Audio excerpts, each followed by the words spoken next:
Every day, roughly 69 million people eat at McDonald's. That's about 1% of the entire human race, daily, under the same golden arches. More than 40,000 restaurants in over 100 countries. Ask anyone on earth what this company sells and you'll get the same answer. Burgers, fries, maybe milkshakes. And that answer is wrong. Not slightly wrong, fundamentally wrong. And the company's own president said so, out loud, to a room full of Wall Street investors, back when the stock was young. We are not in the food business, he told them. We are in the real estate business. The burgers, he explained, are just the mechanism. Today we open the books on the most successful disguise in corporate history. The fast food chain that is secretly one of the largest landlords on the planet. Today on the Money Atlas, how a hamburger stand became a real estate empire and why the fries were never the point. Quick thing before we dig in. If you enjoy stories that make the world make sense, subscribing is the best way to see the next one and it costs you nothing. All right, let's get into it. Here's the first crack in the burger story. Of those 40,000 restaurants, 95% are not operated by McDonald's at all. They are franchises, independent business people who invest their own money, hire their own staff, buy their own beef, and pay McDonald's for the brand, the system, and the menu. The corporation itself runs only a small sliver of restaurants, mostly as testing grounds. So when you buy a Big Mac, odds are the company called McDonald's never touches your money directly, which raises the obvious question. If McDonald's doesn't sell you the burger, what exactly does McDonald's sell? Follow the margins.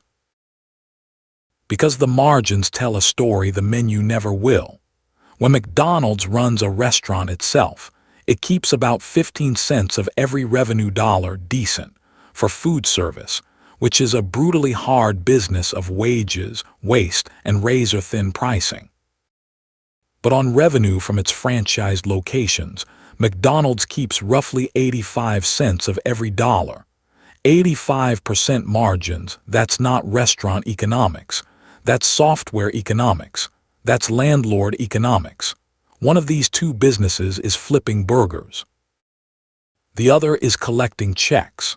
And the second one was invented in 1956 by a man most people have never heard of to save a company that was quietly going broke. Rewind to 1955. Ray Kroc, the milkshake machine salesman who franchised the McDonald Brothers burger stand, is building his empire on a fatal flaw. His contract lets him charge franchisees a royalty of just 1.9% of sales, and half a point of that goes straight back to the McDonald Brothers. After expenses, Kroc's mighty corporation is earning almost nothing. Some months he can't cover payroll. The restaurants are thriving. The company behind them is starving. Enter Harry Sonneborn, a quiet financial mind who looks at the problem and delivers one of the most consequential insights in business history. Stop trying to make money on burgers. Make it on the ground beneath them. A dark footnote from those years explains everything about how the empire would later operate. In 1961, Kroc bought out the McDonald brothers themselves, the men who invented the restaurant, the system, even the golden arches, for $2.7 million. The brothers say they were also promised, on a handshake, 0.5% of all future revenues, forever. That handshake never made it into the contract and it was never honored. By today's revenues, that missing 0.5% would pay the brothers' heirs hundreds of millions of dollars a year. Kroc even opened a McDonald's directly across the street from the brothers' original restaurant, which, stripped of the name, went out of business. Ruthless. Completely. But remember it because the lesson the company internalized was this: control the structure, and the product's inventors become optional. The plan was elegant and quietly ruthless. A new entity, Franchise Realty Corporation, would find and control the land for every new restaurant, buying plots or signing long leases. Then it would sublease the site to the franchisee. At a healthy markup, with a twist that changed everything, rent tied to a percentage of the restaurant's sales. Suddenly, McDonald's didn't need the burger profits. It owned the till they flowed through.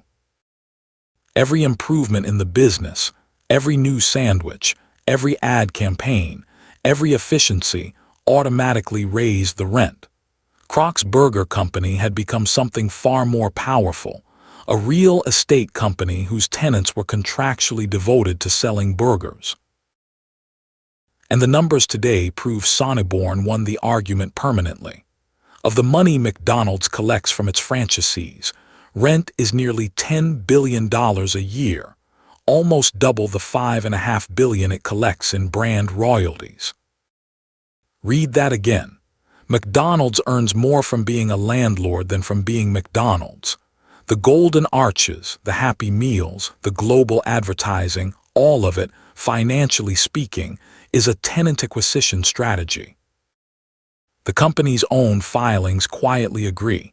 The real estate is described as the foundation of the business model. The burger is the bait. The building is the business. Look at the deal from the franchisee's side, because it reveals the genius and the grip.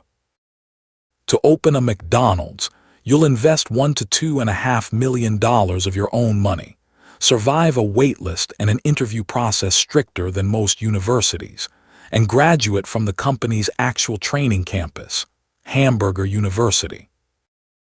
What you sign is a 20-year agreement under which rent plus royalties take roughly 15% or more of every sale, off the top, before your costs.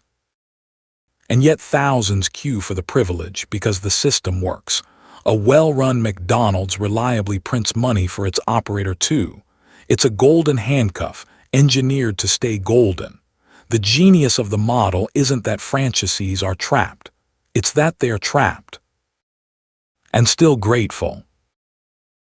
How big is the empire behind the counter? McDonald's carries roughly $42 billion of property on its books, and that's at cost, not today's value. Some of those corner lots were bought 60 years ago. It owns the land outright beneath nearly half its locations and holds long-term master leases on most of the rest, meaning it controls the ground under about 85% of all McDonald's restaurants on Earth. Prime corners in Tokyo, Paris, Sao Paulo, Times Square. By footprint and value, this burger chain sits comfortably among the largest commercial real estate operations in the world. It just happens to smell like fries. But here's what makes it better than ordinary real estate. And this is the genius nobody teaches in business school. A normal landlord finds a tenant and hopes. McDonald's manufactures its tenants. It selects them, trains them at Hamburger University, hands them a proven business, and then spends billions advertising to send customers to their doors. The tenant almost cannot fail, which means the rent almost cannot stop. And because McDonald's holds the lease and the franchise agreement, a franchisee who wants to leave loses everything: the location, the brand, the business. It is the only landlord on earth whose tenants queue up for decades, for the privilege of being locked in. Notice what this structure does across economic weather. In recessions, McDonald's thrives. Diners trade down from restaurants to value menus. Same-store sales rose through 2008 while the economy burned. In inflation, franchisees raise menu prices. And since rent is a percentage of sales, McDonald's revenue rides the price level automatically. Economists literally use the Big Mac as a global inflation index, as we did in our Japan episode.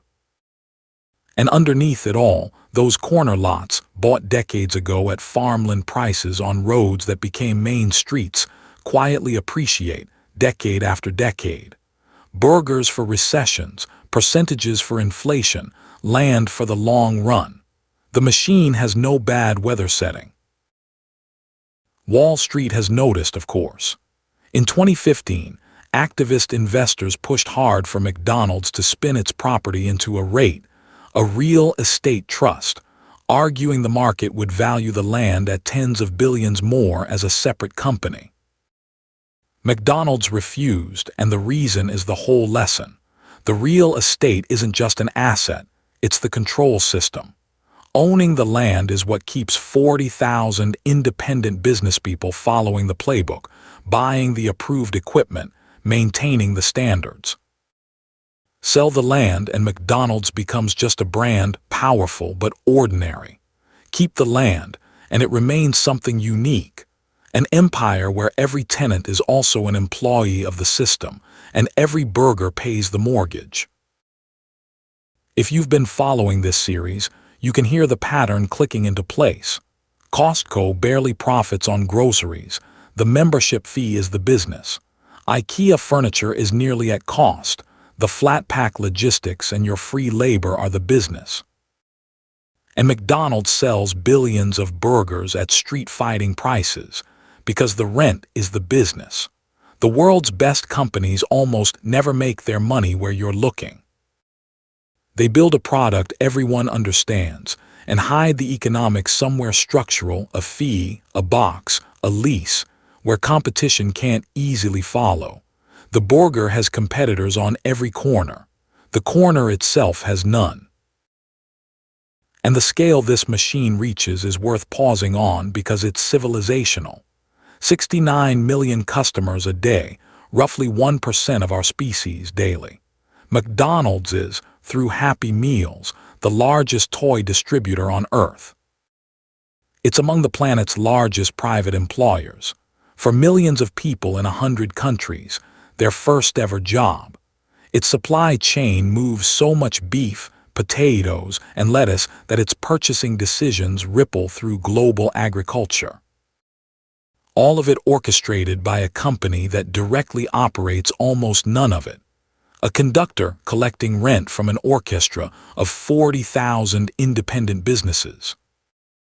That's the quiet answer to how one company from Illinois ended up on every main street on Earth. It never really left the real estate business. So next time you pass those golden arches, look past the menu board. You're not looking at a restaurant. You're looking at one of the largest, smartest real estate portfolios ever assembled. 40,000 of the best corners on the planet, each with a tenant who can't leave, paying rent one Big Mac at a time. Harry Sonneborn told us the truth 70 years ago. We just kept looking at the fries. If this changed how you see the arches, do 3 quick things. Tap like so more people find the video. Subscribe so you don't miss what's next. And turn on notifications because next time we return to the map for the ditch that runs the other half of world trade. One canal, 12% of everything, one stuck ship that cost $10 billion a day, and a plan to dig a second one. The Suez Canal. All the sources are in the description. This has been the Money Atlas. See you in the next one.